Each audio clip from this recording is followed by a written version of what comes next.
Bueno, continuamos con la parte 2 de la clase 6, en donde vemos memoria principal.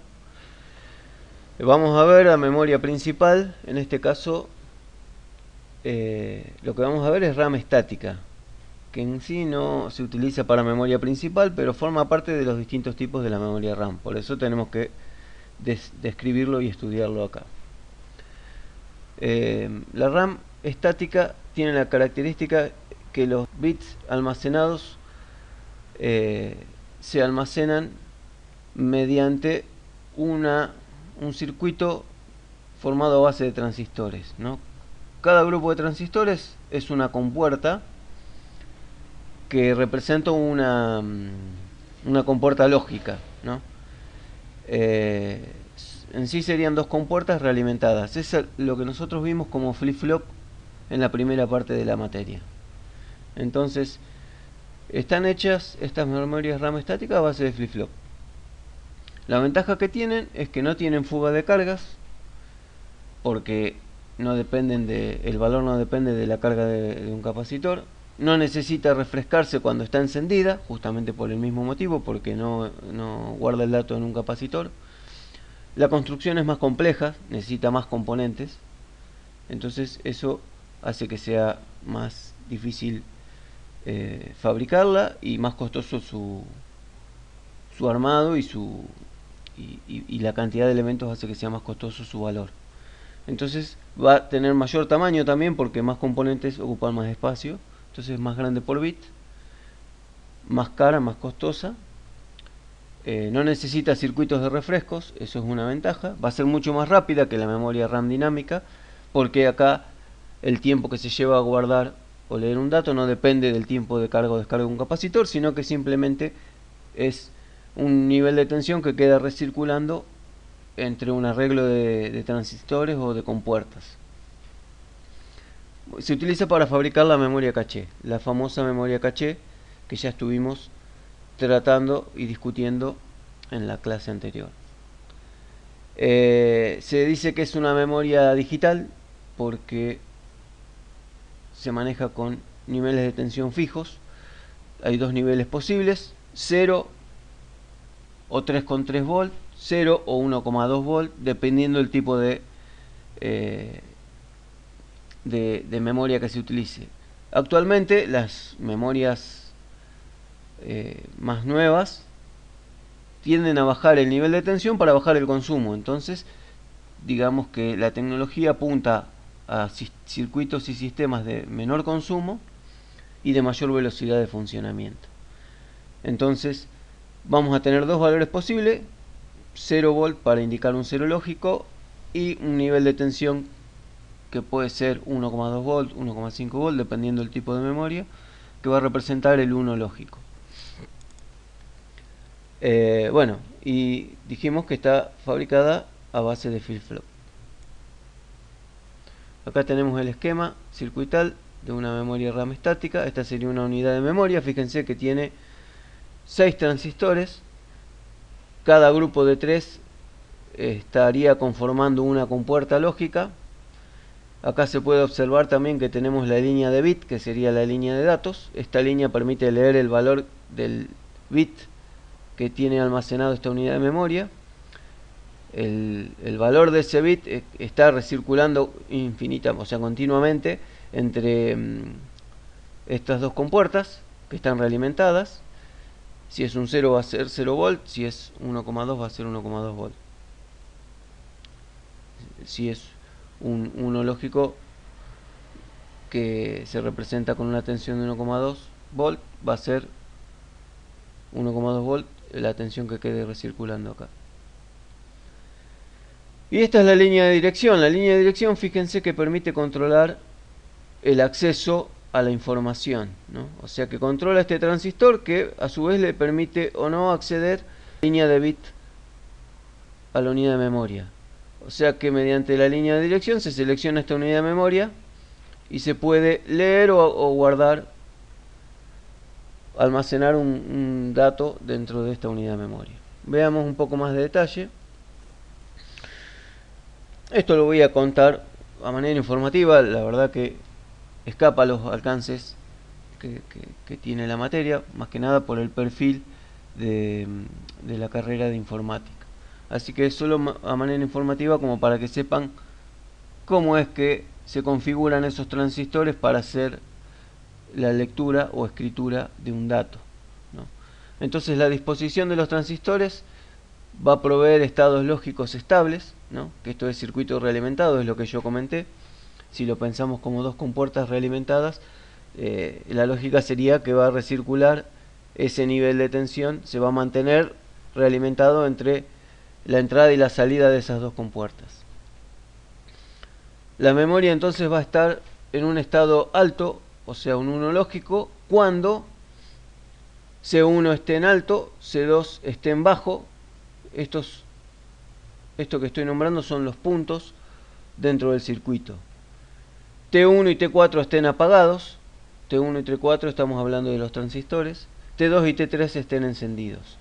O sea, apagado significa que no se genera el canal de conducción entre los extremos del transistor. Y encendido significa que se genere el canal de conducción. O sea que sería como una llave cerrada. Apagado sería como una llave abierta. La memoria va a estar en estado bajo, o sea, un cero lógico, cuando C2 esté en alto, C1 esté en bajo, T2 y T3 estén apagados, serían los transistores T2 y T3, y T1 y T4 estén encendidos. Cuando la línea de dirección esté en alto, se van a activar los transistores T5 y T6. Esto nos va a permitir comunicar la línea de bit, que es por donde viaja la información, con la unidad de memoria. Para la escritura se aplica el valor a la memoria, y para la lectura el valor de la unidad de memoria se transmite por la línea de bit, ¿no? O se lee desde la línea de bit. Bueno, comparación entre la memoria RAM estática, o sea, SRAM, Static RAM, y RAM dinámica, Dynamic RAM. Ambas son volátiles, o sea que necesitan mantenerse energizadas para mantener los datos.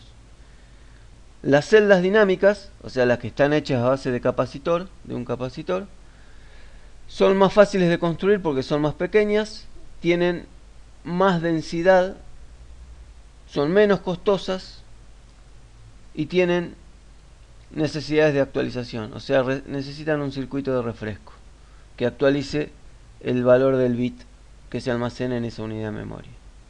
Y permiten grandes cantidades de memoria, ¿no? O sea, se pueden fabricar grandes cantidades en un chip de un tamaño reducido. La RAM estática es mucho más rápida y se utiliza para fabricar la famosa memoria caché. Recordemos que la dinámica se utiliza para construir memoria principal, que es lo que nosotros llamamos comúnmente la memoria RAM. Son esas tabletas de chip que llamamos memoria RAM. Bueno, veamos los formatos en los que podemos encontrar la memoria principal, ¿no? Lo que acabo de decir, que decimos, le llamamos habitualmente memoria RAM, pero en realidad es memoria principal. Tenemos el formato SIM. Los módulos SIM significan módulo de memoria individual en línea. En este caso, estos son los primeros módulos que se fabricaron, o sea que se utilizaron para las computadoras más antiguas, en la época entre los años 80 y 90. Entonces los módulos de memoria RAM venían en formato SIM.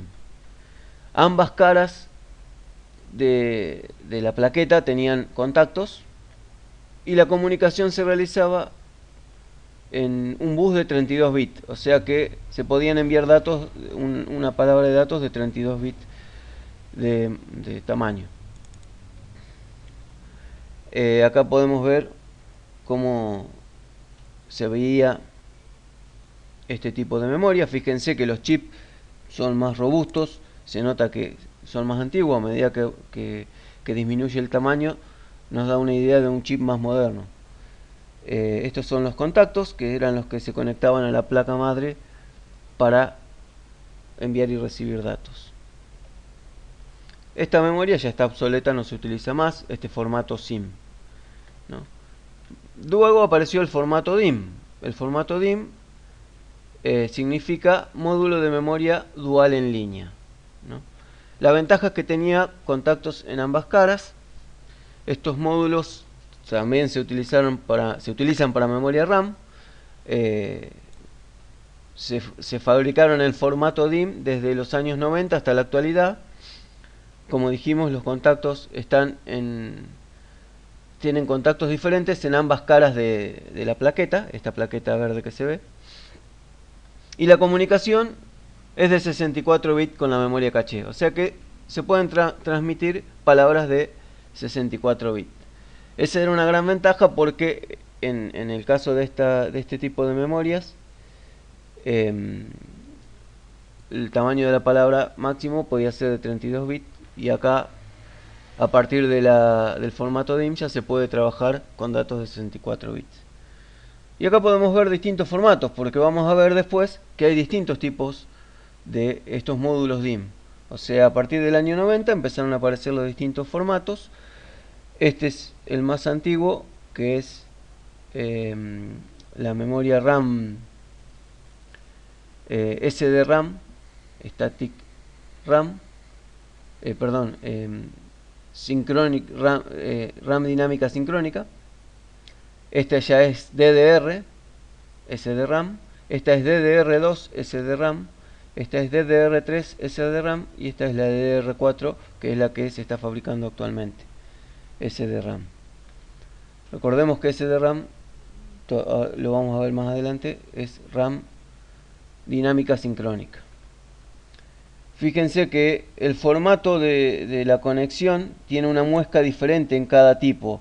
Esto es principalmente para que uno no intente poner una memoria RAM equivocada en una placa madre que soporta otro tipo de memoria RAM. Entonces, si nos vamos a dar cuenta si la memoria corresponde o puede ser conectada a esa placa madre o a esa computadora en función de la muesca que tiene, que nos va a permitir o no calzar sobre el zócalo la memoria RAM.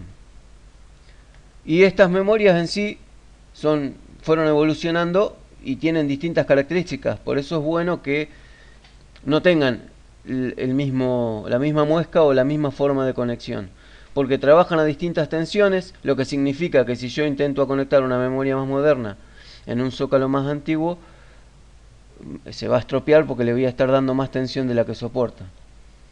Y trabajan a distintas velocidades. Esas son las diferencias entre estos distintos tipos de módulos DIM. Bueno, la organización interna de una memoria principal. Nosotros podemos tener un chip de 16 megabits. Megabits, estamos hablando de millones de bits, que puede ser organizado como un arreglo, o sea, en formato matriz. Esta es la forma más eficiente de acceder a la información, de 2048 por 2048 por 4 bits, ¿no? Si hacemos el producto, esto nos va a dar 16 megabits. Este formato lo que permite hacer es, o sea, el formato de acceso con filas y columnas, o sea, como si fuera una matriz, la memoria, nos permite reducir el número de pines del bus de direcciones. Se transmite, en el ejemplo que vamos a ver, se transmite primero la dirección de la fila y luego la dirección de la columna. O sea que dividimos la dirección en dos partes, transmitimos primero la fila sobre la cual se encuentra la dirección de memoria que queremos acceder, y luego la columna sobre la cual se encuentra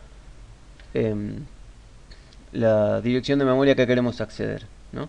Después, combinando fila-columna, llegamos a la ubicación del dato. Con 11 pines, supongamos que tenemos una memoria que tiene 11 pines de dirección. Con 11 pines vamos a poder acceder a 2 a la 11, que esto sería 2048, posiciones diferentes de filas y columnas, ¿no? Entonces, vamos a mandar una dirección de 11 bits dividida en dos partes, La primera parte me permite seleccionar la fila, la segunda la columna, y esa dirección, cada parte va a estar dada por un dato de una dirección de 11 bits. A su vez, si añadimos un pin más, o sea, en lugar de tener 11 pines tenemos 12 pines, podemos duplicar el rango de valores de la capacidad de la memoria. Esto sería 2 a la 12, que serían 4096 posiciones de filas y columnas seleccionables. Pasemos al esquema y gráfico, que va a ser más fácil de analizar, porque hablándolo de manera descriptiva solamente es muy difícil de ver esto que estoy comentando. Acá tenemos el esquema. Este sería nuestro arreglo de memoria de 2048 por 2048 por 4 bits, ¿no? Y veamos su funcionamiento. Acá hay distintos bloques, no voy a describir todos los bloques porque escapan a los alcances de la materia. Lo único que voy a decir que una memoria de 16 megabits de tipo RAM dinámica se puede representar como 4 megabits por 4 bits, ¿no? Entonces tendríamos palabras de 4 bits, 4 millones de palabras de 4 bits, se podría decir. Eso es lo que indica esta descripción. Fíjense, acá tenemos el ingreso de las direcciones de 0 a 10, eso serían 11 bits, ¿no? Entonces van a llegar primero, los primeros 11 bits se van a utilizar para la selección de la fila. Esto pasa por un multiplexor, que a su vez pasa por un decodificador, que permite transformar esos 11 bits en la ubicación de la fila correspondiente a la dirección de memoria que se quiere acceder. Luego van a llegar otros 11 bits más que van a corresponder a la columna. Por medio de este decodificador de columnas se va a seleccionar, teniendo esos 11 bits, la columna correspondiente, y coincidiendo columna con fila se accede a la posición de memoria deseada, ¿no? O sea que el acceso a los datos se va a realizar por medio de una dirección que está formada por 11 bits que seleccionan la fila y 11 bits que seleccionan la columna. Una vez que se accedió a esa ubicación, mediante un bloque de actualización de datos, se traslada el contenido de esa ubicación hacia un buffer que puede ser de salida si se quiere leer esa posición de memoria, o que puede ser de entrada si se quiere escribir esa posición de memoria, ¿no? O sea que si yo quiero leer, se obtiene el contenido y se traslada al buffer de salida. Si yo quiero escribir, se lee del bus de datos, se leen los 4 bits que quiero almacenar, y mediante el buffer de entrada se trasladan esos 4 bits a esa posición de memoria. Bueno, concepto de memoria entrelazada, ¿no? La memoria entrelazada también genera beneficios porque nos permite, con una dirección de menor cantidad de bits, acceder a más posiciones de memoria. Esto ya lo hablamos cuando vimos el ejemplo del multiplexor y de multiplexor, y del codificador y decodificador, ¿no? Este era un ejemplo típico de un decodificador. Entonces tenemos un conjunto de chips de memoria de RAM. Estos conjuntos de chips los agrupamos en un banco, tal cual los vimos recientemente. Vamos al esquema de hoy. Estos serían los chips, ¿no? Este sería el banco, la tableta de memoria de RAM sería el banco, ¿no? Y en este caso tenemos 8 chips de memorias, ¿no? Esto es para tratar de entender un poco en qué consiste el entrelazado de memoria o la memoria entrelazada.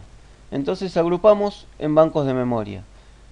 Va a haber independencia entre estos bancos, ¿no?, respecto al requerimiento de lectura o escritura. Lo que significa es que desde el procesador se puede hacer una petición para acceder a determinada posición de memoria, y en paralelo se puede hacer una petición para acceder a otra posición de memoria. Entonces el procesador puede acceder en paralelo, se podría decir, a los datos que se encuentran en los distintos chips, almacenados en distintos chips, ¿no? Entonces, si tenemos K bancos de memoria, podemos recibir K requerimientos simultáneamente. O sea que el procesador puede hacer K requerimientos de datos a la vez a esa memoria RAM. En su conjunto, todos esos chips forman la memoria RAM.